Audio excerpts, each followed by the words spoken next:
Tins. There we go. This is playoff time. It's Tins time.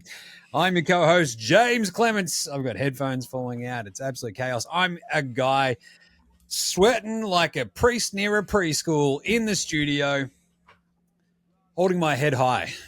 I'm wearing my Pats hat. We are the 2 seed. Interestingly enough, the highest seed on this show. Huh. Yeah, we don't like week 18 is for people who have to try, Jim. Interesting. Anyway, on the other side of this screen is a bloke who is swimming in his own sweat. He's just in a pair of jocks. His team might have tanked out of the 2 seed on purpose. We'll talk about that later. It's sometimes singer in a band called The Ramshackle Army. He started off 2026 the way he ended it. Wanted to punch dudes in the throat and sink in tins. He's my mate. He's your mate. It's Gaz. Gaz, what's going on? 2 days into the new year, Jim. For those who aren't aware, I'm a corporate whore in my other life. You know, running tech businesses, doing fucking the Peterson deal and closing all of those sort of things. And 2 days in, I'm being fucked around by dudes. Can I just go around just the times 2 weeks ago where all I had to do was 5 out of 7 days I got to watch football? Can we just fucking do that? Anyway, the reg season's over, mate. Done. What a week it was. We're going to really briefly wrap up week 18 because 50% of it was important. It was chaos. Anyway, so we'll wrap that up very briefly. We'll give away our season awards again pretty quickly. I think most of them are pretty self-evident. We'll do our week 1 picks all in this one show because we've got 6 games for, what is it, Gaz? It's my favorite time of year. Super Wildcard weekend. Super Wildcard. I love it. Finally drop the super. Walks. Give me back my Super Wildcard. Anyway, one big dumb NFL Straya package. We're smashing tins. We're getting into it. It's NFL Straya playoffs. Playoffs. We're talking about playoffs. Let's go. Deal with it.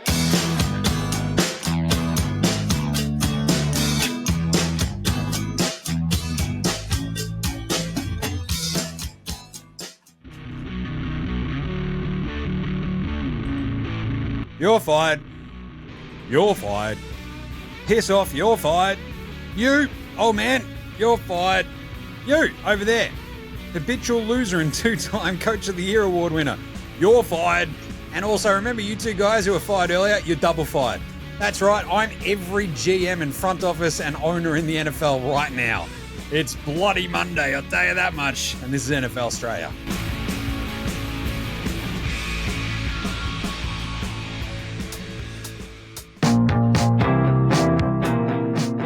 All right, guys.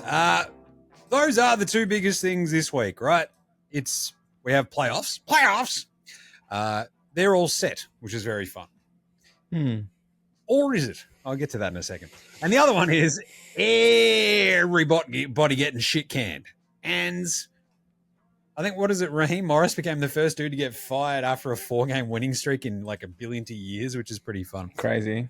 But also, I'm happy they kind of did because they needed to. And it would have been the funniest and most Falcony things just to go, but he won some games at the end of the year. It's like, but you were also horrible in all the times that mattered. So don't do that thing. And if you were in any other division, you wouldn't have won a fucking game. This is true. So we'll just start there before we do the playoff picture sort of setup. All the coach stuff is very timely and right now. Atlanta fired Raheem Morris literally 4 hours after that last game, which is pretty funny, which they won, which got Carolina, who lost, into the playoffs, even though Atlanta had been eliminated for about a month. Amazing stuff. Amazing stuff. They also didn't have their own pick. So with you talking about playing spoiler, that's the perfect time to play spoiler. You know what? It can't impact us, but we can go fuck everyone else. In the division. Yeah. I'll talk about this in a second about the playoff picture stuff, but the NFC South is just the greatest division in football. They got rid of their GM as well, which is good because I feel like they've done a pretty good job of this whole, we'll draft some really good dudes, but they've got also, I don't know, a bunch of dudes who haven't been utilized well And it doesn't feel like this was also the same GM that after they had signed our man Kirk Cousins to like $100 bajillion for a 3-year contract, then went and used a first-round pick on a quarterback. Without telling the owner, Gaz, remember that part? Yeah, that was pretty that was fun. a thing. He's like, he had to go there and go and explain to Arthur Blank what he was doing and why, which is just, at that point, that dude is just like, oh, I might get fired. Like, he's lived every day since then. Yeah. Just today is the day that But then when Kirk shit the bed last year and Penix came on, looked like a fucking genius at the beginning of this year. Like, they found their quarterback, Penix didn't win that much, then got injured, then fucking Kirk came in, survived with Kirk, and you're like, oh, you know what? What if we'd given this Achilles snapping fucking Jesus Bible bashing dude? What if we'd given him another season? We're paying him $280 million or whatever we're paying him. Just give him a crack. But I do like when they just go, right, we're cleaning house everywhere, and we need a GM and a coach that are aligned, and it's like, it's not the remnants of one regime, another one, and like the Giants are doing. Yeah. The Raiders fired Pete Carroll. Tom Brady would have just gone, Pete, I'm really, really sorry to tell you this. Big smile on his face. This was a weird one. The entire year for the Raiders was strange, where it's like, we brought in Pete Carroll to give us some sort of, I don't know, sense of stability and capable. Oh, God. They were just horrible. Like, they beat the Pats, which is still the funniest thing in the world. I'm still angry about that game, and the Steelers won, but still. It was chaos. That team sucked. It just felt like he tried to, I don't think we've said it through the season, it felt like he, with mediocre skill positions outside the stars that they drafted, that his system was going to be enough. Like, you got no fucking offensive line. You got Geno, who you've dragged over from Seattle. You've got to pick it. Like, they have to do something to, like, otherwise they've wasted a pick on Genty. And Brock Bowers is like fucking coming on like a legend, and you've just got Geno, who's a stats machine but can't win the big games. Like, fuck, what are you doing? His stats mean I'm going to throw as many interceptions as possible. The Browns fired Kevin Stefanski, which is pretty crazy. That's a 2-time Coach of the Year winner there, guys. Yeah, he's he's already interviewing for, I think, his Giants have got him interviewing. He won't be on the on the bench for too long. But the thing that's weird about that, I've always been confused about Stefanski and being an offensive minded coach, is that he's an offensive minded coach on one of the historically worst offensive teams year upon year upon year. Like, but he's still seen as that genius. But I can tell you now that I'd fucking take him over Kevin Patullo tomorrow. I'd have him starting in the playoffs. He'd be so good for the Giants. Let's just say. That's what everyone said about Dable as the Josh Allen whisperer, the quarterback whisperer. He was going to be fucking fantastic. He had that 1 year, and then Giants going to Giant. Yep. They're keeping the GM, which is the most Cleveland thing ever as well. It's, no. Well, the guy who's done all the, hey, remember the Deshaun Watson deal? Yeah, that was that wasn't Stefanski's fault. No. Remember drafting 2 quarterbacks in the first one being the guy you ended up starting? Yep. That was the second guy we drafted. Yeah. Arizona fired your man Jonathan Gannon after going 15-36. Yeesh! I didn't realize it was quite that bad. And then I'm like, yeah, it's pretty bad. That's Dennis Allen numbers. 3-15 against the division. Jesus. Yeah. I don't think they beat the Seahawks. The entire time he played, he was their coach. I don't think they beat the Seahawks. Nah, Jonathan Gannon, I was stunned. Like, having him being our quarterback, our Super Bowl coach, I was stunned that he'd shown anything sort of leadership that would lead you to think that he's a head coach, because he's never come across that way, whether it be in interviews or anything like that. And the only reason he looked half decent was because we had Shane Steichen on the other side, who meant that Gannon was always he was playing with a lead, right? And when you've just got Kyler and like running around like a 4 foot, unable to see over the offensive line on the other side, and Marvin Harrison Jr. being up and down, and fucking it's just, yeah, it wasn't a good recipe, right? I think Gannon was coming back after he punched Amari to Mikado. Yeah. Yeah. Anyway, Tampa Bay for the minute are seemingly keeping Todd Bowles, and Cincy is seemingly keeping Zach Taylor, mostly because I think Cincy are too cheap to fire Zach Taylor. Yep. And here we are. So I think the empty gigs, we've got basically those teams. So Atlanta, Vegas, Cleveland, Arizona, and I think we've got Tennessee and the Giants at the minute. Yep. Obviously fired their coaches earlier this year. Yeah, Tennessee have already started. There's a fucking laundry list, like including Kubiak and all that sort of stuff. Who Tennessee's already requested interviews of, including both coordinators for the Chiefs, I believe. But look, Spags isn't going fucking anywhere. Like Spags is going to stay with KC. He had his turn at head coach and it didn't go well, and then he went to the Chiefs under Andy and fucking kicked 1,000,000 goals, and he's probably like one of the highest paid coordinators in the league.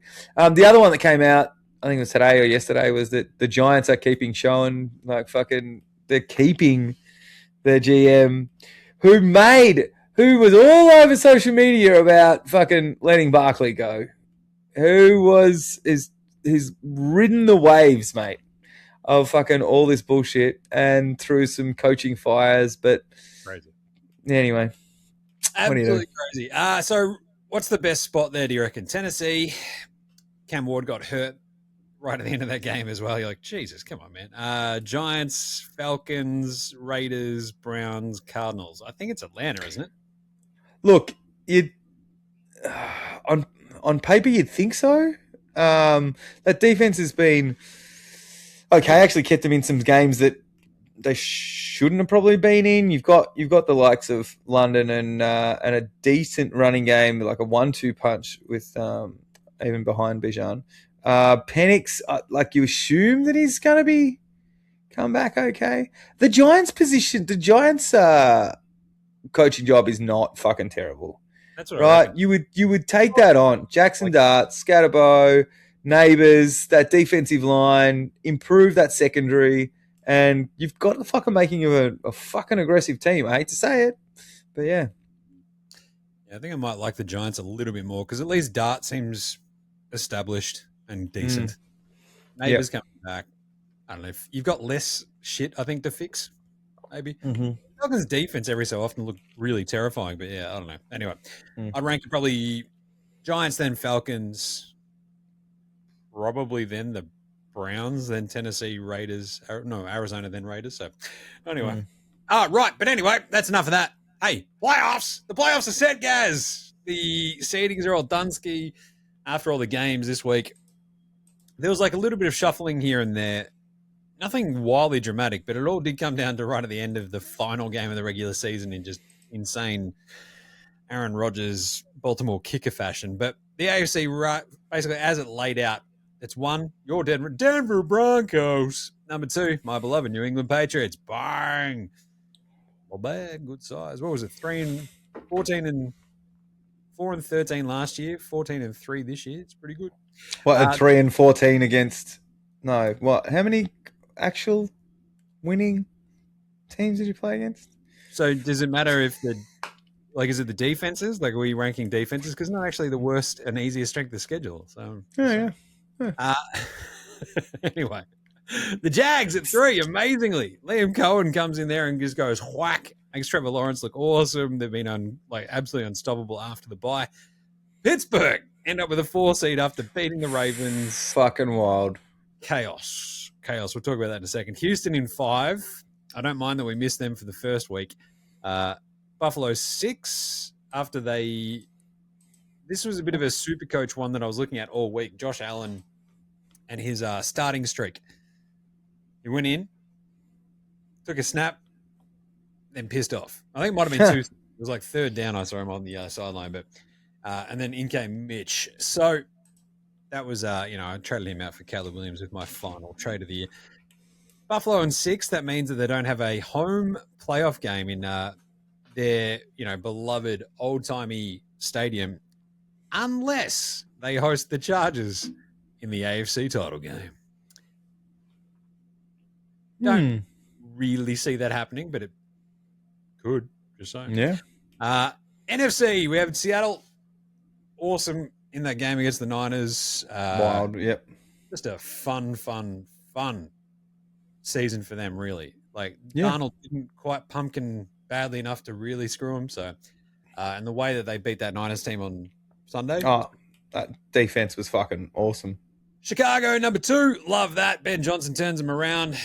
3, I forgot to write down the rest of it. I have it in front of me here. The 3 was Philly, obviously. Pretty, I don't know, fine. We'll talk about them in a second. 4 was the Panthers, as mentioned, the NFC South, backing into that absolute chaos. It took Tampa Bay beating Carolina to land them both, 8 and 9?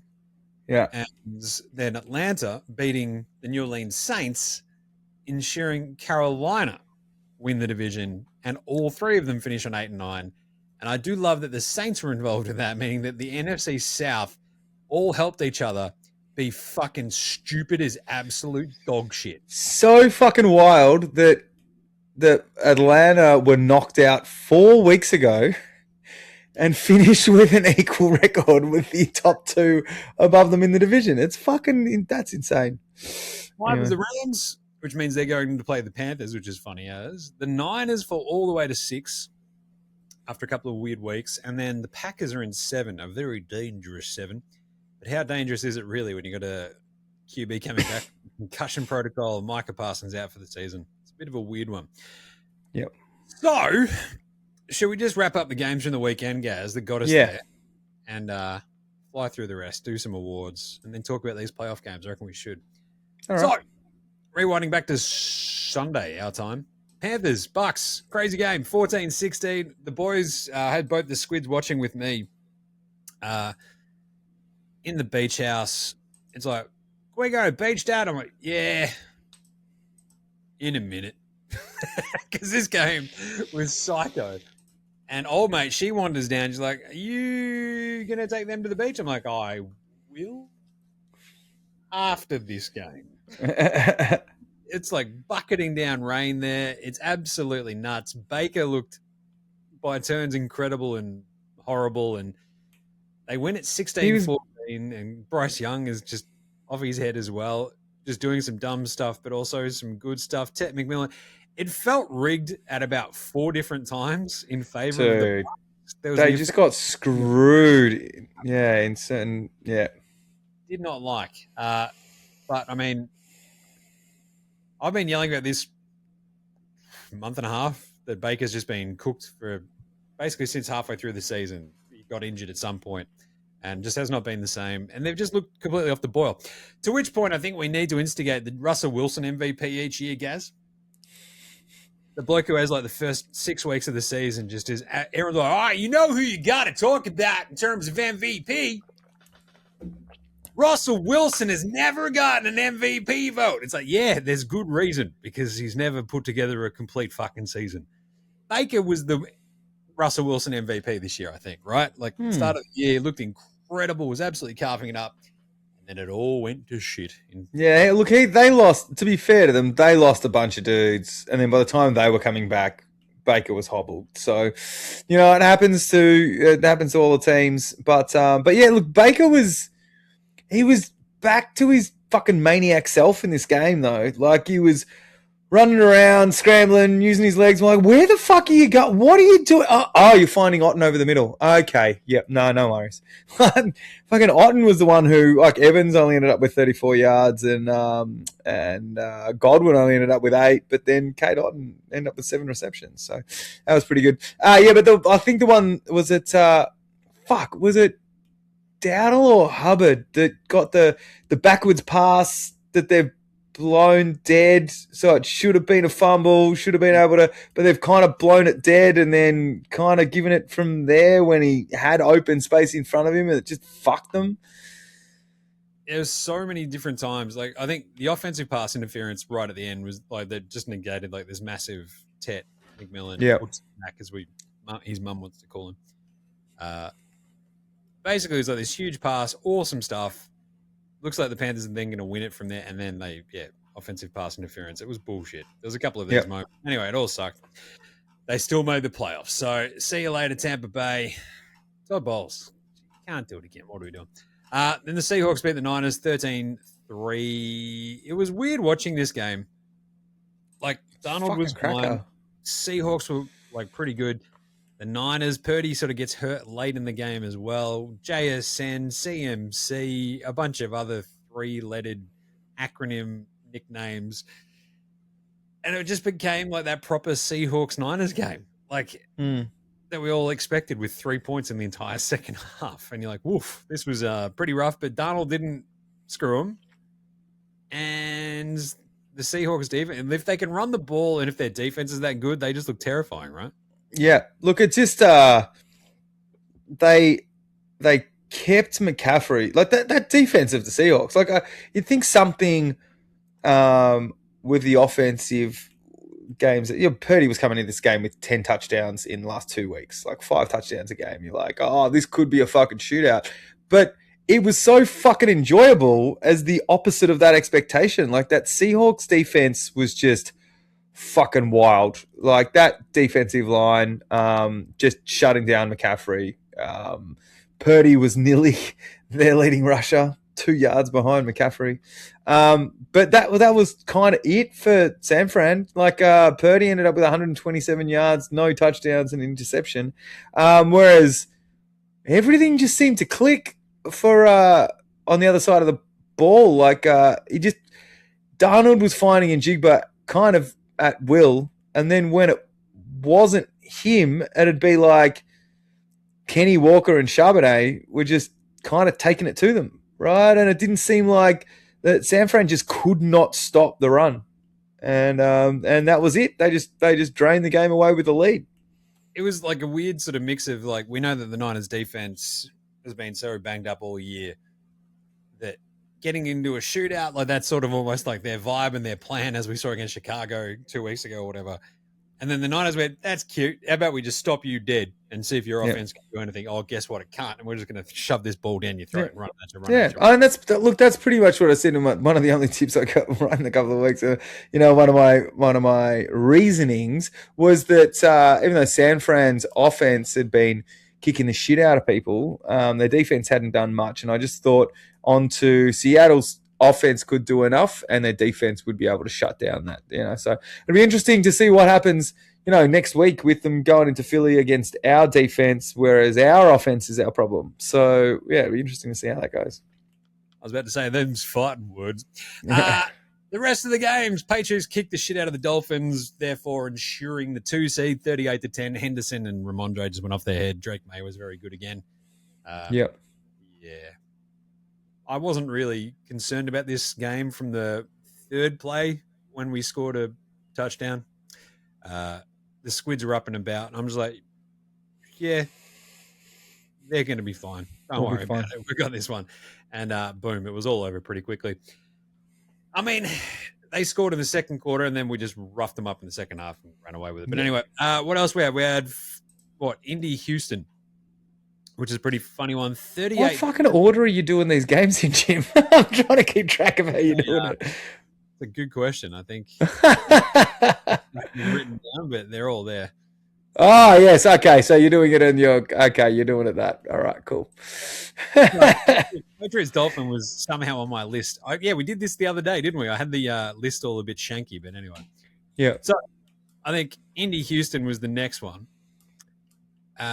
Which was a crazy weird one, 38-30, but it wasn't Houston killing them. That was a come from behind 8-point win, because at the very end of the game they had the pick six, or the fumble recovery, run it back for a touchdown after they kicked the go-ahead field goal. So pretty crazy game. Colts had Riley Leonard, whatever. Texans defense wasn't that great.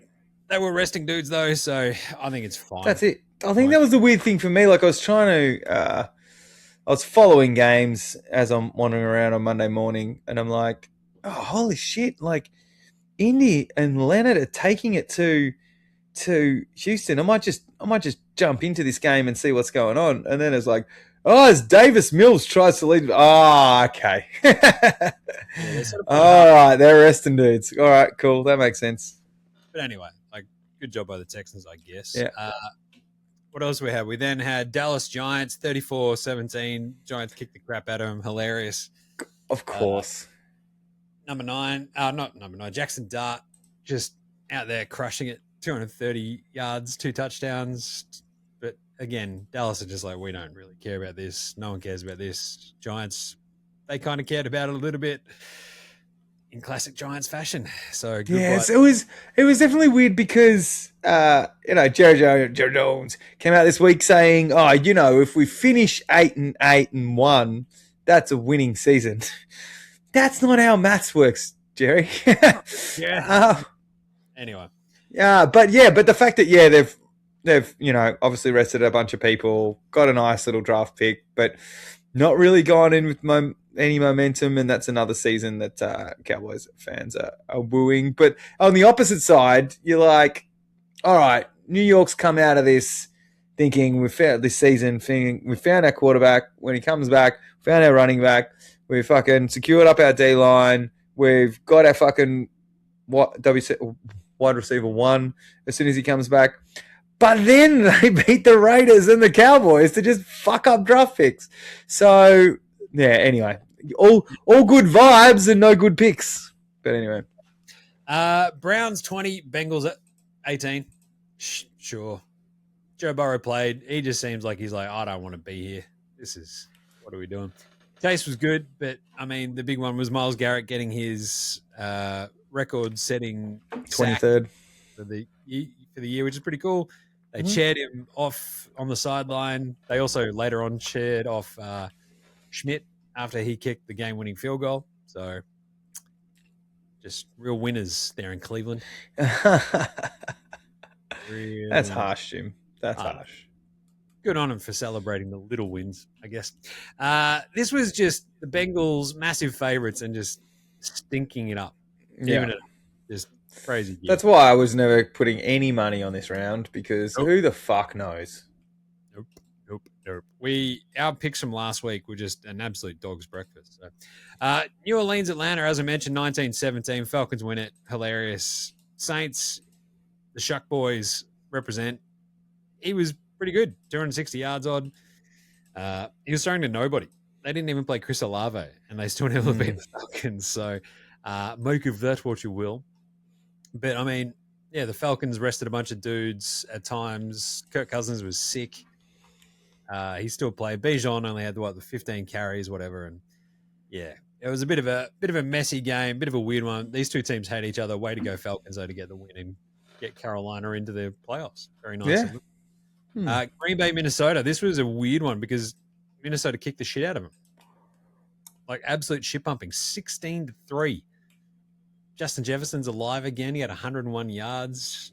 It was Clayton Tune, Jim. I didn't realize that was fucking happening. And it was even with, JJ McCarthy went out halfway through the game too. So it was a weird fucking tune or whatever. And it was just like, what is happening in this game?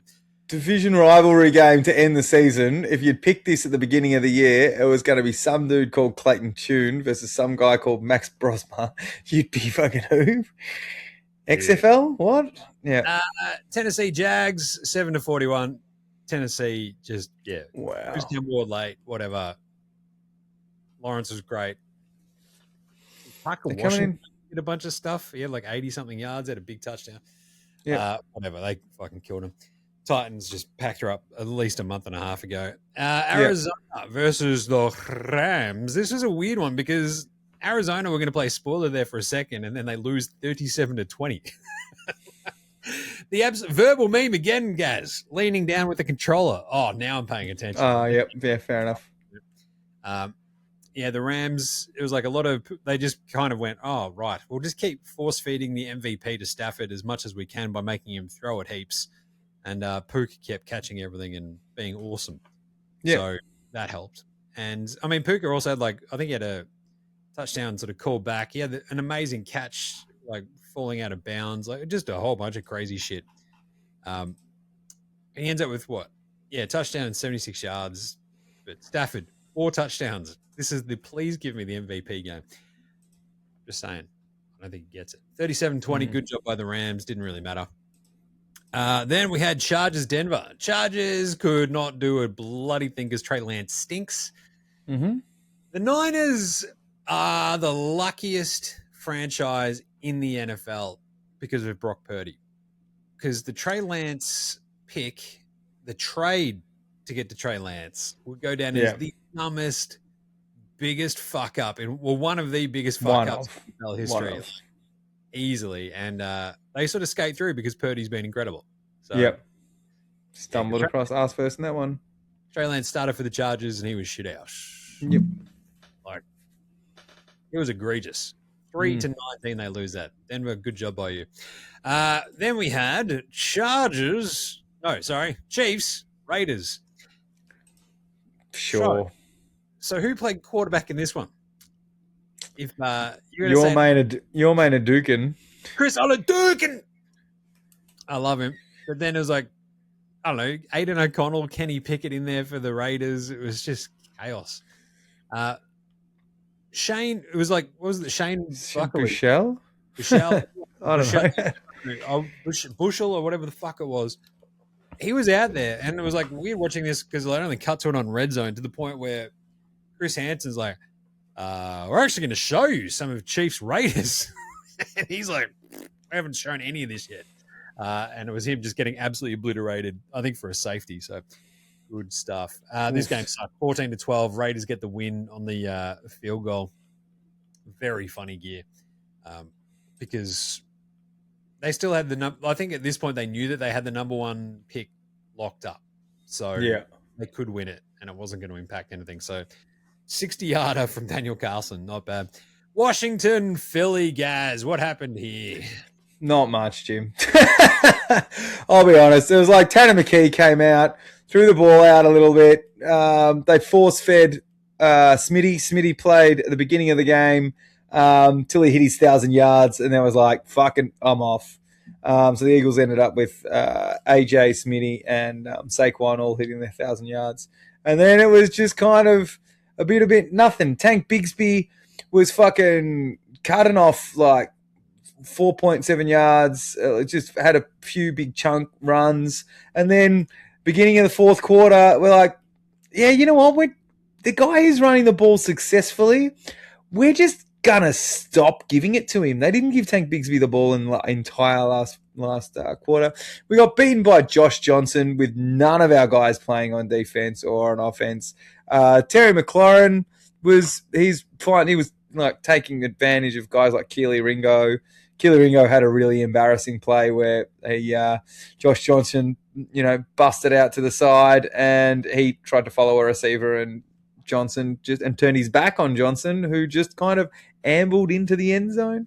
Yeah. But realistically, there's nothing else really to talk about this game. If the Washington Commies have had a shitty fucking season, it's going to be hard for them with the aging roster. Eagles just went into this trying to look. If we won, great. But it was all about not getting injured. 2 years ago, fucking we went and played in that final game, and AJ was injured for the playoffs. So it was just fuck what the media says. Sirianni wasn't going to risk that to happen. So there you go. Nice. 35-8, Bills beat the Jets. Who cares about that one? As I mentioned, final game at Highmark Stadium. I think the Allen duck in and duck out. Like, didn't even attempt anything. Just, I got to start. It's like, shut up. Just a bit fake, that award now. And yeah, they did the same thing with a couple of years ago with Jason Kelsey when we'd won the division and we were resting everyone. He came in, took a snap, and then fucking went and sat down. Yep. I think the thing for this one is this locked up the record, right? This game locked up the record of New York having an entire regular season without an interception. Amazing work. And I think the debate became, would you rather have an interception in the last game? It's like, no, you need like records of futility to rise from. Like if you're a Jets fan, it's like, man, remember that season when we didn't have a single interception? Yeah. That's how bad things were. And like you're lifting the grandkids on the knees, and it's like nothing's changed. We're still shit because we're the Jets. It's the same as when people did, there was that with the Browns, but also the Lions. When the Lions were the first to have that 0-16 season, and then all of a sudden, it's taken them 20 fucking years after that to make the playoffs. But yeah, Lions 19-16. The Bears lose this one despite. I mean, the Lions were clearly trying because Dan Campbell's just fucking fuck you. And fuck you, Ben Johnson. And this is what you get. This is what you get. Jameer Gibbs was really good. Amon-Ra was really good. Goff had some moments where you're like, what the fuck was that? But the Bears were a mess, like, for most of this game. Turned it on late. Caleb looked fucking awesome out of nowhere. And you're like, huh. I don't know what to make of them now. Fuck. Because I don't know, if they came in and kicked the shit out of Detroit, you'd feel fucking awesome about them going to the playoffs. But they lose and they still get the 2 seed anyway, to the point where I feel like, once the machinations had all sort of shaken out, they were kind of like, who fucking cares? And then they sort of just like let loose a little bit. But 11-6 for the Bears, 8-9, 9-8, weirdly disappointing year for the Lions. Fun game. Like, this game was off its head. Not as off its head as Steelers Ravens to finish off your regular season, Gaz. Wow. Baltimore, Pittsburgh, 26. Oh boy, what a throw, what a catch. Right at the end, the Zay Flowers touchdown was off its head, and Tyler Luke misses the field goal at the end to win the game. Steelers are in the playoffs. TJ Watt out there running around in this minus cajillion weather with a busted lung. Every so often going, geez, I need to breathe a bit. Wasn't ideal, I reckon, but still, the Calvin Austin touchdown was unreal. And this game was just psycho. Like the second half. First half was shit. I was about to say, I fucking missed. I was like, because I was back at work, Jim. I missed a bunch of the second half, but I had the first half on in the background. So I'm like, this game is dog shit. Can we just have the winner of this play the winner of the South so that it looks like there's some sort of as in the NFC South, so that there's some sort of like semblance of just shit, but together shit. And then the second half just kind of went off, and I had to go and take a call, and I came back on to the last drive, Jim, and that drive was out of fucking control. So good. Likely, that pass to Likely was like, the Steelers have fucked this coverage. They've given him just enough time for Likely to make that huge play. And, like, people were calling it. I think the NFL page actually called, this is guaranteed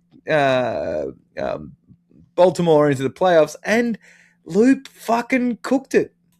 44 yards. Hooked it. And hooks it wide right. And yep. It was, not great. But I don't know, just the entire Lamar second half was just like, oh, yes, I remember him. He's the good one. Keep doing that again. Jesus. Because, like, the Zay Flowers touchdown was one of the most, how did you fucking pull that off? Like, not just the throw, but the scramble, the run around. What the shit is happening? Oh, my God, he's launching. Who's that to? My God, it's Zay Flowers touchdown. It was awesome. It was rad. The Calvin Austin one as well was just that was the go-ahead, right, for Pittsburgh. And he was like, what? It was like, what, a minute left or some shit? It was just absolutely absurd how good that was. And you're like, yeah, Rodgers in the cold in Baltimore. I didn't know what to think as this was all happening. And I'm just like off my fucking head, just going, this is just, what are we doing? And like, my text threads are just fucking blowing up. Everyone's just going off their fucking shit. And then the field goal happens. You're like, I don't know what is happening. I can't feel my face. Fuck you, Baltimore. Steelers. Because I think, look, both teams have had really strange seasons. I feel like Pittsburgh maybe deserve this a hint more. Like, I feel like they were kind of better for longer at times, but they were both a bit shit. The Steelers finished 10-7 though. So good on them. Yeah. Like winning in, and off they go. Nice. That was it. That's the regular season. 18 weeks done. A lot of time. That's a lot of time talking to you, Jim. Many would say too. We're not there yet either. We've still got, another 5 weeks of playoffs, so we're laughing. Yep. Anyway, let's do some awards. Yeah, nah. Your MVP is Drake May. Yeah, nah. If you go by stats and who was the better quarterback and all that sort of shit. Yeah. If you like Matthew Stafford, nah. I still reckon Stafford's going to get it. I still reckon Stafford's going to get it. Because I think the media voted shit. The narrative of this of like, oh, but he's a nice guy. He deserves one. It's the fucking story. It's the story. It's the, oh, we don't know if his back's going to hold up. He's like coming back, and all of those years in fucking Detroit where he's like stats king but could never make the playoffs because he was surrounded by shit cunts, and then he comes over and the narrative here, and Jimmy played a fucking brutal division and really tough games. Don't get me wrong, he was surrounded by superstars. In Puka Nakua and all those sort of people. But, you know, that's as we said last week, that's the narrative, right? It's like Drake May, statistically better, did a lot more with a lot less, but played weaker teams, and yet fucking Stafford plays harder teams with more weapons around him and not quite as good stats. But it's a popularity contest, so yeah. So I think the weird thing is the defensive, EPA? I think Stafford actually played a weaker defensive EPA across the season, which is amazing. Because Drake May doesn't play on defense, and neither does Stafford. When Stafford's got, the league leader in receiving touchdowns, I think Devontae ended up winning that. But you've got Devontae on one side, Puka on the other, causing all sorts of havoc. And I think it should have been Drake May. I still think Stafford's going to win it because people are like, oh, but I like him. So, and I can't argue with that because in my world and in my brain, that's a solid argument. Fuck yeah. You should get the MVP. Cool. I just wish Drake May got it. Offensive Player of the Year. Who do you want to give this one to? JSN, Cook, Nakua. Jonathan Taylor was running away with this one early. That was so weird how the drop-off happens of both that team and him, right? CMC came really... I think he was, 110 yards away going into the week from posting the 1,000, which is just fucking wild. But had a pretty rough last week. I think it's probably still CMC. I don't know. Who do you want to give it to? JSN? I'd like it to be JSN because he just seemed to be that passing offense. He was there. Whatever. That's like right? As in just like target share, all the fucking shit. It was all him. The whole fucking thing, right? And Darnold without that. Look at what Darnold last year with JJ, as in Jefferson, not McCarthy. He doesn't pass the quarterbacks. But yeah, obviously Puka went mental. Had a couple of weeks off, but then he had these fucking hectic games of 180 yards. Be like, what the fuck, dude? And then Cook was just consistent and had some fucking ridiculous games. So you're like, fuck, it's kind of wide open. But CMC is pretty consistent. Those numbers are fucking hectic. 2,000 yards across 1,200 rushing, 900 receiving at the end. With a mix of quarterbacks too. That's the other thing, right? He wasn't just had his guy. It was a mix between your old fucking mate and 17 total touchdowns as well for CMC, receiving and rushing. So yeah, that's pretty fucking hectic. I think I'd probably give it to him. Especially with all the fuck around all year. So I'm probably going to give it to CMC. Defensive Player of the Year, I think, is Garrett. It's got to be. It's got to be, yeah. Coach of the Year is a fascinating one because I reckon there's about 4 who you could probably give it to, right? Liam Cohen, Ben Johnson, Vrabes, and I'm forgetting somebody. Mike McDaniel. No, not Mike McDaniel. Mike McDonald. McDonald. Not Mike McDaniel. DJ Mikey McD. He nearly got fired halfway through the season, but Mike McDonald up there in Seattle did an incredible job with the Seahawks. What you don't reckon Dave Canales is in with a sniff? They still finished with first time you've taken a bust. What was a bust? First time in the playoffs in 15 years. 8-9. They still finished with a losing record. Whereas Vrabes turning 4-13 into what did I say? 14-3. Yeah, true. Awesome. Ben Johnson turning around the absolute just fucking basket case that is the Bears. Yeah. Liam Cohen basically doing the same with the Jags. So Liam Cohen, I don't know. The Jags are a very good team. I get it, but you've got an established franchise quarterback. You've drafted and picked some weapons up. You've got a defensive, like that linebacker core has been good for a number of years. Like, he wasn't coming into a rebuild, you wouldn't think, right? So while I think he's done an amazing job, I don't, yeah. And the same with Mike McDonald. I mean, done a great job for them to finish as the number 1 seed, but they, like, Pete Carroll didn't leave him a basket case, right? So I think what Ben Johnson and Vrabes have turned around is but both had a second year quarterbacks and blah blah. I think it's got to come down to those two. Yeah, it also is like the thing where you take one of these gigs as a coach and you go, I just need a fucking decent quarterback so I don't look like an asshole. Yeah, and that's what Liam Cohen had, a former number 1 pick. Ben Johnson had a former number 1 pick. Braves has got a top 3 pick from 2 years ago. Yep. Makes sense. Mike McDonald had Sam Darnold, also a top 2 pick, right? So just saying, pays. Yeah. I'd probably give it to Ben Johnson just because I think the aura around the Bears is so hard to shift away from. Let's all the time be fucking shit and disappoint everybody all the time because we're a bunch of assholes, into just changing that trajectory to, like, let's be competent and good, is wildly difficult from what the Pats were like. Awesome for 20 years. Belichick fucks off. His 1 year of the dumbest motherfucker you ever saw. And now we've got Vrabes. And he's like, I'm also a former Patriot. Thumbs up, fella. And, like, I think that's a little bit of an easier task, maybe. So I'll give it to Ben Johnson. I think the other thing that you're missing there is addition by subtraction. And that is understanding what Ben Johnson's done to the Bears, but what the Lions have done once he left.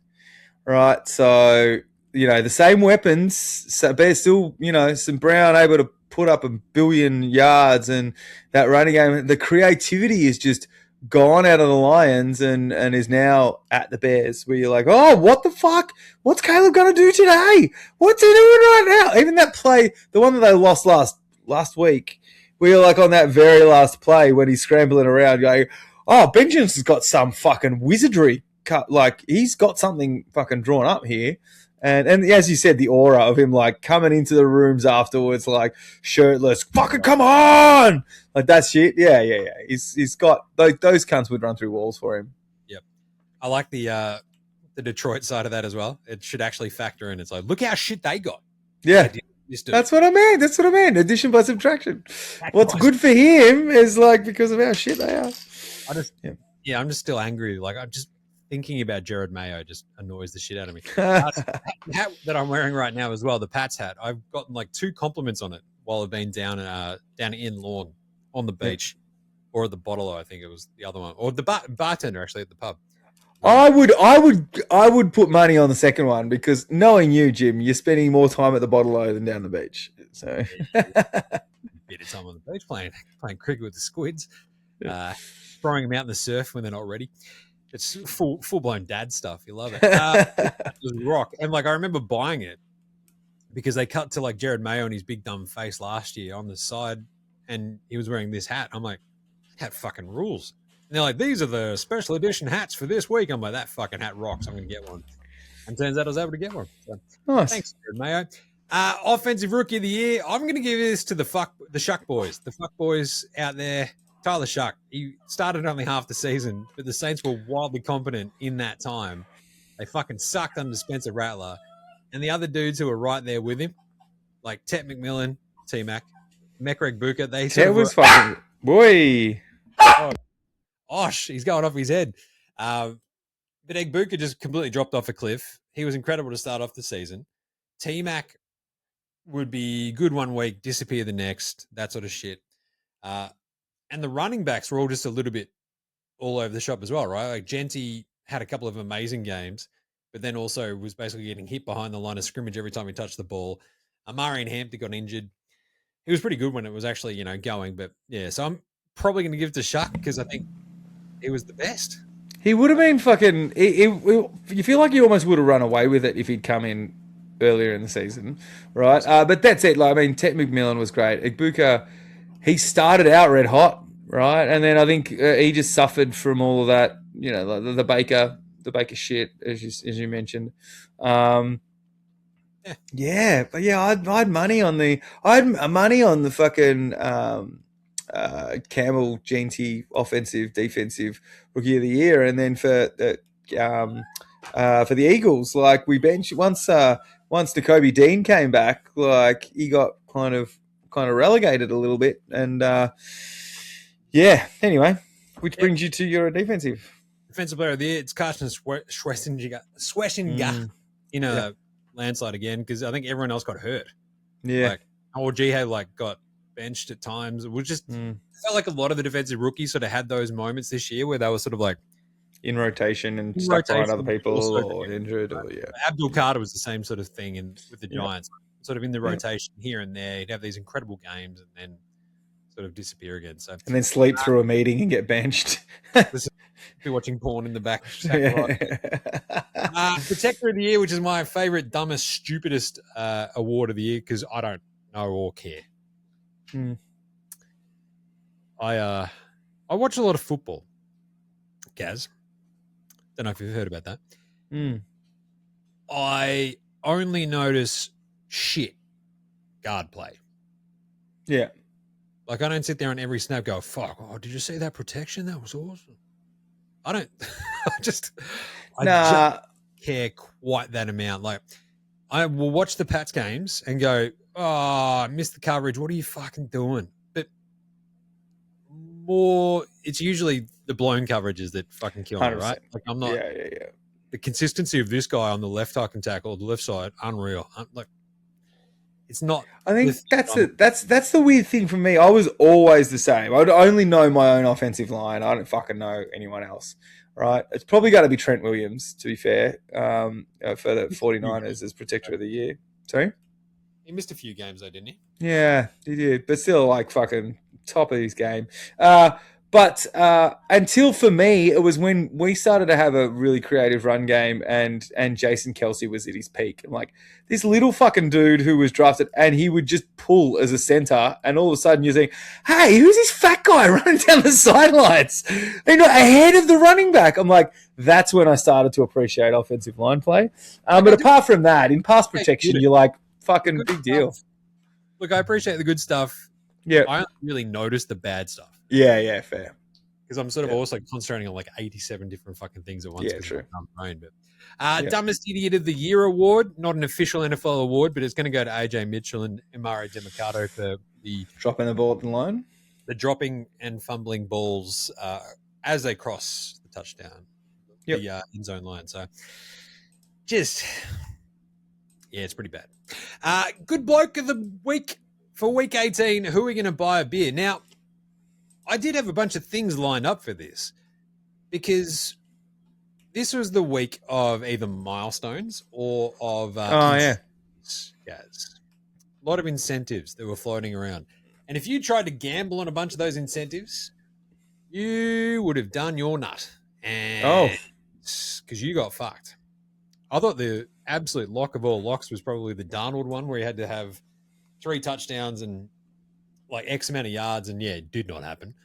There was at least a couple of other ones where you're like, ooh, that should be a lock, and did not happen. I think the CMC getting to 1,000 was a pretty big one too. Just anyway, so they can buy the beers anyway, I reckon. I think there was also, was it Juwan Jennings was like getting given money before the game and needed like X amount of catches. He had 1 for the game. I think he needed 3. So that's a bit of an old mate, no mates. He might have to pay that mate of his back. But who am I going to buy a beer this week? I mean, DJ Mikey McD for surviving the season so far is pretty interesting. They've fired the GM in Miami. And he's like, well, I'm the coach and I'll have a say, I guess, in the GM. That's what he said. He's got to be involved in the fucking, It's like, all right, I'll buy you a beer because I think you're about to get fired. But my favorite was probably the Houston lineman, Tommy Togiai, I think it is. And he had a touchdown earlier where they targeted him. It got all just blown up, called back. Just brutal, right? Yep. And at the very end of the game, when they've already won on the final play, they're doing all the laterals and shit. And they eventually finally fuck it up. And because it's a backward pass, it's a fumble, ball is live. He scoops it up and runs it back for 6. And the big fella's gotten his touchdown. I thought that was fantastic. So was pretty happy with that. Also, Shane Steichen for being so in his bag that they ran the fake punt twice. Was that right? Yes, that was they crazy. did. Was that the Colts or was that against the Colts? I can't even remember. No, it was Colts. Yeah. What's doing it? So good job by Shane Steichen. There's another bloke who was a lock for Coach of the Year, and then, whoo boy, Yep. not Injured. Yeah, but he's safe. He's another one who's safe. Yeah. So I don't know if you had anyone else for the who are we buying a beer? I'll buy a beer for the quarterbacks who are continuing, the old quarterbacks who are continuing to bring headlines. I caused a bit of a ruckus when I gave a beer to I think I bought a beer for Aaron Rodgers the other week because that was just funny, and this week it's going to be for Rusty Wilson because Rusty Wilson's come out and the headline is about Rusty Wilson's shock retirement decision after a disappointing 25 season. And you know what his decision is, Jim? That he still believes he can play at a high level and he's coming back. Rusty Wilson, back next year. Ladies and gentlemen, it's like, the comedy. He didn't have, like, the flog of the week, Rusty, 2 years ago, had so many of those awards. And he's just been none of that comedy gold this year. So I think next year, it's him. He's back, Jim. I'm going to fucking back. I don't know where he's going to be. He might be at Atlanta. You might end up seeing Kirk go and he's shown enough that he ends up somewhere else. They don't want to pay for his contract. And you see Rusty in Atlanta. There you go. Backup quarterback Rusty. It's like basically where does Sierra want to live? Right? Yeah, pretty much. Yeah. Somewhere warm. Old mate, no mates. I mean, half the Pats were in the news this week for some bad stuff. Stephon Diggs, we talked about that last week. And then it came out. Yeah. And Christian Barmore as well was then brought up on a thing that had popped off earlier in the season. Anyway, not great. So old mate, no mates there. Lamar, John Harbaugh, and then Tyler Loop. Brutal old mates. I think Harbaugh and Lamar sort of skated through because of Lamar's second half in that game, right? I think if he doesn't show us that, this offseason gets real fucking weird, real fucking quick for the Ravens. Yep. And they probably keep both. I think there'll be a lot of big fucking hullabaloo made up out of it, but I think they keep Harbaugh, right? I think he's a good coach, obviously. Offensive coordinator's got to go out the fucking door, you got to think. That's pretty usual for the Ravens, I reckon. But Tyler Loop, that is the toughest of bus rides, right? That is that game. So you do have the bus to go back to the hotel or go back to Baltimore, whatever the fuck you're going to do. Do you get on the bus first or do you get on the bus last? I think you're going to go first. You got to go first. Back, hoodie over the eyes, headphones on, I'm sleeping. He did get yeah. I mean, obviously the reactions were fucking not great. But, there was a bit of love from his teammates at the time. But you know that it's all what they're expected to do, right? Like, that's fine, mate. You'll get there. But on the inside, they're like, fuck, you had one job. Job, motherfucker. One job. What is it? Painters paint, builders build, kickers kick. So fucking kick, motherfucker. Old mate, no mates is Baker Mayfield's wife. Yeah, I saw a headline on that, but I didn't see she posted something. Photo of Baker in the kitchen shitting himself watching that Falcons game, going, real nervous look on his face, just like, oh, God. I don't know if I'd want old mate posting that of me. At least Baker was wearing pants, though. I will. That is true. No, your photo definitely wouldn't be that. No chance. We're flying free, baby. We're flying free. Outback Takehouse. It's Tuesday at Outback for the final regular season Flame Grilled Take. Today's Flame Grilled Take. Well, we found a couple of echidnas down in Lorne. So you know what you do? Chuck them over a barbie, slow roast, and what happens is the spikes become your own little toothpicks. Pops out. Little hors d'oeuvres. Echidna hors d'oeuvres. Only at Outback. It's French for yum. And today's Flame Grilled Take is the Eagles tanked out of having more home games in the playoffs because they're afraid of their own fans. At Outback. The Eagles going to 3. Like, it obviously doesn't make a giant difference, but it can, because suddenly you're going. If you win the first week, you're suddenly then going to Chicago if Chicago win, right? Yeah. Which is a big ask because they're going to play Green Bay, but I don't know. I'd rather play Chicago at home if I was the Eagles. Yeah, that's true. When we've had a home run, top 2 seed, it's been pretty good. But for now, I think I'm pretty happy to go in injury free, and we get Carter was back last week. We should hopefully have Lane Johnson back. Yeah, we'll see. And look, the fact that defense of the Seattle, if you'd asked me last week, I would have gone, oh, Niners going to kick the shit out of us. Now, I think it's going to be very, very fucking close. And it's pretty line ball for me. Yeah. Right. Yeah, it's weird. I don't mind how the brackets have actually, like, I don't know if we'll talk about these games in 1 second. Like, I think some of the games are a bit shit house, but I think the brackets are kind of good, if that makes sense. Like, there's matchups and the way they've kind of laid out actually look a bit more cool to me. So, yep. Anyway, before we get to that, little Aussie battler of the week. We've actually got a Aussie on a 1 seed. Jeremy Crawshaw out there in Denver. Not bad. You got Tory Taylor. He's on a 2 seed. Pretty good. You got Seahawks. You've got Dicko on the Seahawks. Oh, this is pretty good. So, and you got Mitch Wish on Buffalo. So we've got a lot of playoff Aussies, and obviously Mailata, which is nice. I was going to say, you mentioned Jordan. It's pretty cool. So happy with that. Tory Taylor. Just want to see him kick the fuck out of it some more. Captain Fantasy. As I mentioned, I came runner-up in our NFL Straya Legends League last week to Tavis. Congrats to Tavis once again. I finished the season, so Supercoach finished up obviously as well. I finished 26th overall this season, which is pretty good. 26th in the world, Gaz. That's pretty good. All right, I'll take that. Would have preferred to crack the top 20, but I don't know, it was a weird one. Week 18. So Supercoach in the final weeks of stuff can always get a bit strange.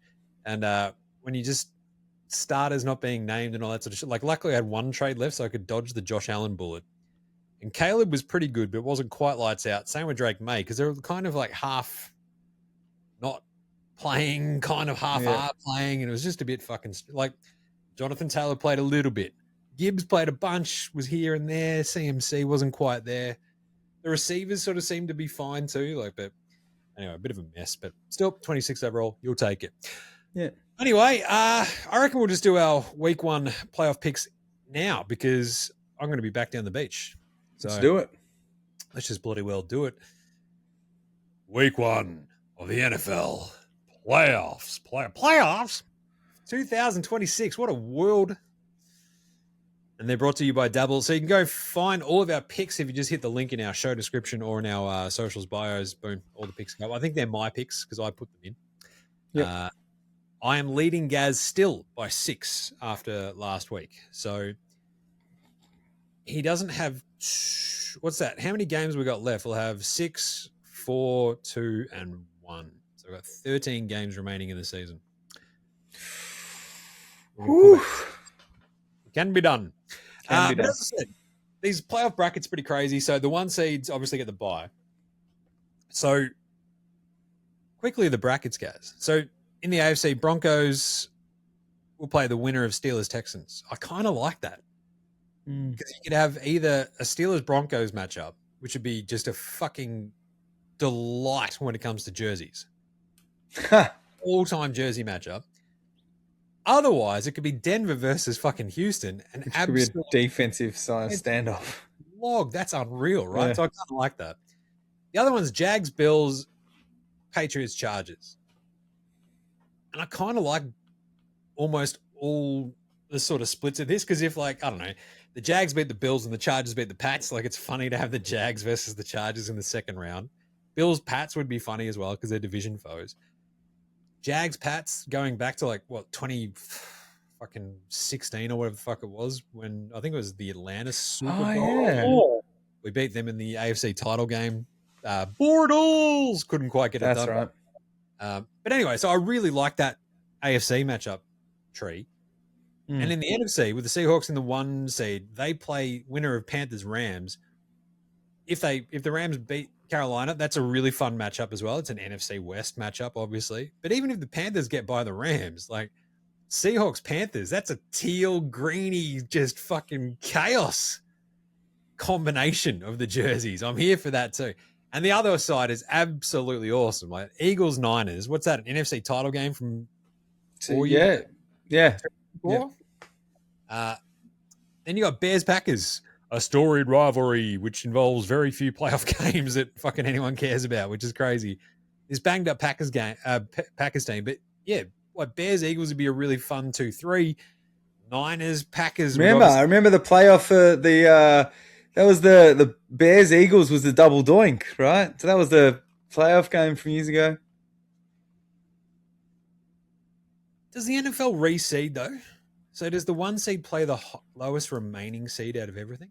I think they might. Ooh. So this might all change, but still, the way it's all laid out is still very neat. I'm very on board. So we start off week 1 of the playoffs. Rams at Carolina, and the Panthers are 10.5-point underdog. That's fucking crazy. That's the only thing that's given me a hesitation here. But you just feel like, you talked about the controller mode the other day, and it was before, and it was just about kind of the Arizona thing, and then they sat down and went, all right, and that was just at a certain point the cue was in the rack. I'm like, I feel like Stafford, Nakua, fucking Adams, Kyron Williams, all just fucking come out. I'm like, this offense could just fucking blow them away. And then Jared Verse could have himself a field day. So 10.5 points, seems like a fucking lot, but I'm going to give it to him. Flip side, Carolina beat the Rams at home a month ago. It's true. And there's going to be some fucking pain involved in that too. It was 5 weeks ago. It was the 31-28 game. Yeah.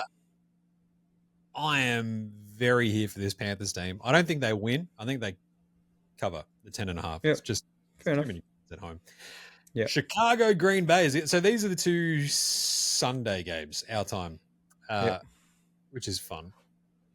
I love a good Sunday. I have to find I might have to go for a super early run, or go to the gym and go for a run on Saturday, Jim, so I can do fuck all on Sunday and just watch football. Yeah, I think I'll be trying to figure out what time we come home from the beach on Sunday so I can actually watch these games.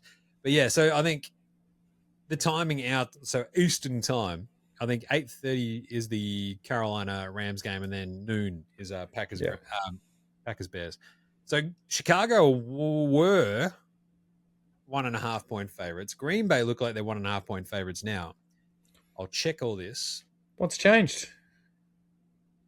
I'm not really sure, because I think it had switched around. I think, and then I'm looking at another one, and the Bears are 0.5-point underdogs. So a bit of this is choose your own poison here. So how about we just give it the 0.5 point, because that basically means you can either pick Packers or Bears to win, and that's covering, right? Yeah.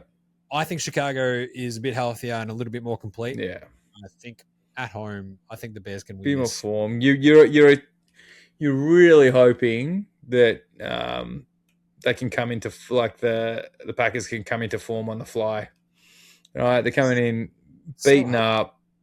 You're gonna have Jordan Love coming back after a couple of weeks off. You're just hoping that he's just gonna not have any rust and off we go, right? He does do that though, Jordan Love, right? He just you come back from an injury and it's like, here's 270 yards on your head and 3 touchdowns to 3 receivers that you didn't know about last week. Yeah, true. But I still like Chicago a little bit more. 5 a.m. Monday, Bills Jags. Jags are 1.5-point underdogs at home. I'm going to go Buffalo on the road. Yeah.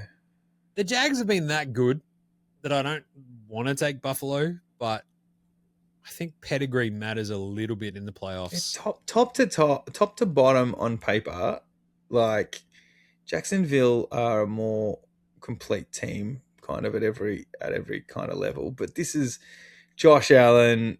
We've talked about this is his fucking chance. Fucking prove it, son. And we'll see where they go. I agree with you. I've gone Buffalo as well. It's really weird, isn't it? I yelled about this the other day, 2 weeks ago, that Josh Allen almost has to win the Super Bowl. There's no excuses this year. Yeah. But no Lamar, no Patrick Mahomes. Like, there's fucking no one left, man. It's just you. You're the elite dude. Come on, man. What are you doing? Anyway, Philly Niners. This is the 8:30 a.m. Monday game. Rude. I can't believe I'm having to watch playoffs while it fucking work. The same thing that happened last year. The Eagles are 4.5-point favorites at home. Woof. This is a tough one. I want to take the Niners. I think I will.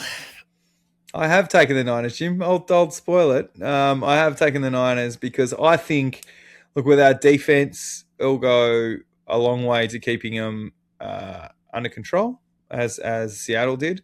I think our offense, I still need to see a little bit more from it. There's the defense for the Niners is suspect, but I think it's close. I think even if we win, it could be, I'm going to say our last second field goal, but it's the last drive or two. So I think it's either we win under 4.5 or we lose. Well, the good thing is, like, if it's a game-winning field goal, Jake Elliott has absolutely no history of missing those lately. So no, not at all. None of them have been game winners, Jim. They've all been game losers. It's fine. I'm going to the plus 4.5 for the Niners. I just kind of feel like your defense is just suspect enough that they could probably move the ball. This week didn't fill me with that much confidence for the Niners, but this could be a 13-16 game. Yeah. Yep. And then at noon on Monday, my beloved against the LA Chargers, Juzzy Herbs. I know your mate Juzzy Herbs. This is your golden child, Drake May. Drake May versus Justin Herbert. Like, this is the stuff dreams are made of. And when I say that, I mean my dreams. And your wet dreams, Jim. I love very, very wet dreams. I've said this before, like, the Chargers are probably the more preferred opponent of the three lower seeds, right? Rather than the Bills, the Texans, or the Chargers. You'd rather probably play the Chargers, who have no offensive line. The problem is the Pats aren't really a strong, crazy defensive line against the quarterback, so it's a little bit of a moot fucking point. I still think the Pats are just good enough to win this. I might take the Chargers plus 3.5 though, because I think they'll be able to move the ball a little bit on us. But I think we'll be able to just hold them off and win. But Chargers cover. Plus 3.5. Three. Fuck. Let's go. You gutless.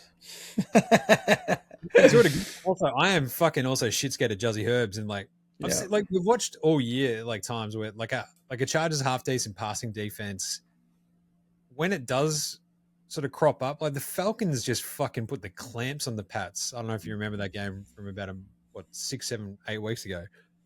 We couldn't do fucking shit. And then on the flip side, all Drake London did was absolutely monster our corners all game. And we were so lucky to win that fucking game. It feels like that could be a roll gold copy of this, where it turns into a bit of a shootout and we just fucking outlast them. And then the final game, Monday Night Football, Tuesday at 12:15 in the afternoon, Houston, Pittsburgh, Texans, Steelers. So the Texans are 3.5-point favorites in Pittsburgh. Mike Tomlin as a home underdog. We love those numbers. I'm going to take the Steelers.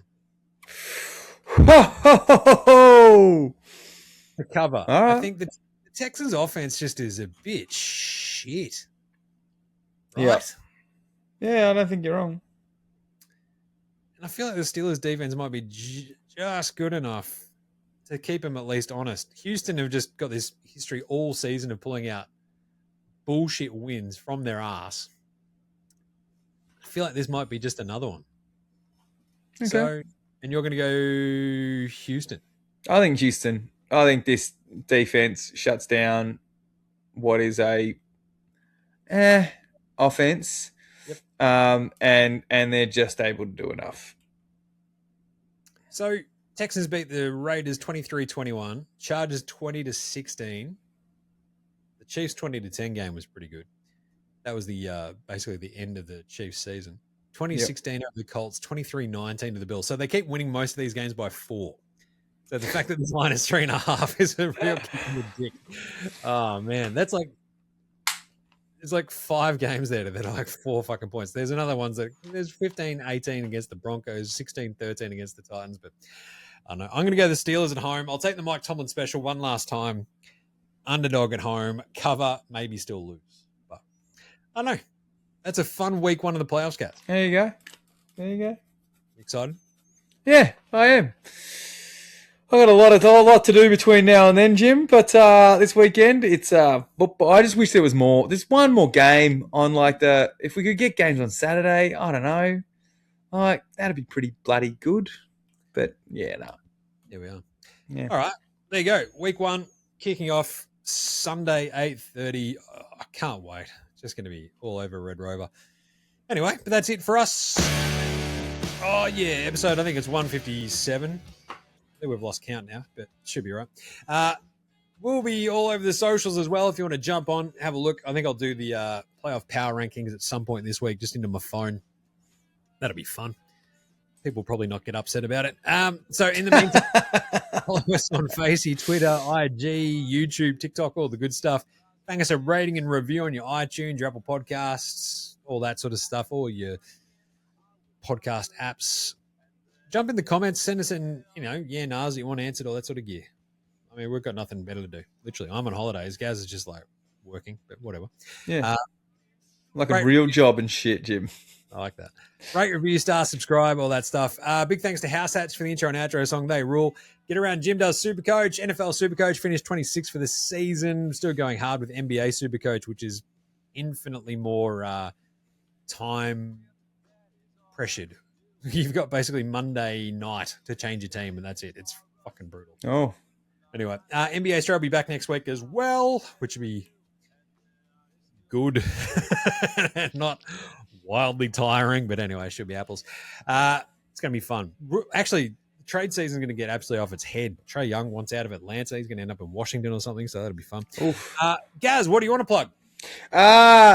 No point plugging cheesesteak tipping because it's fucking Dunskies. I'm sure the boys will be doing something across the playoffs, but Gino will come back with that. But I reckon, based on, I think Jez won this week as well, so I'm pretty sure that Jez has won the season. I don't know what that means. Maybe like a gold fucking bust of Gino on his fucking mantelpiece or something.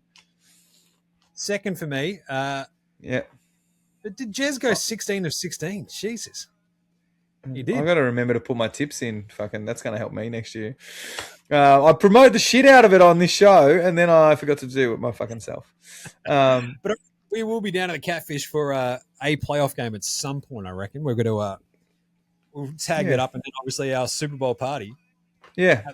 Well, so with Jim, remember that thing where we talk about all season? We talked about getting together early to plan the Super Bowl, and then we don't fucking do it, and then we scramble like 3 weeks out. Yeah, we're getting to that point.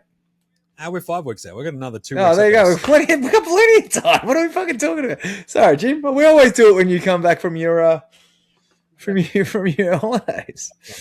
All right, we'll get to you next week after week 1 of the playoffs, you dickheads. See yous. Later, Hosen.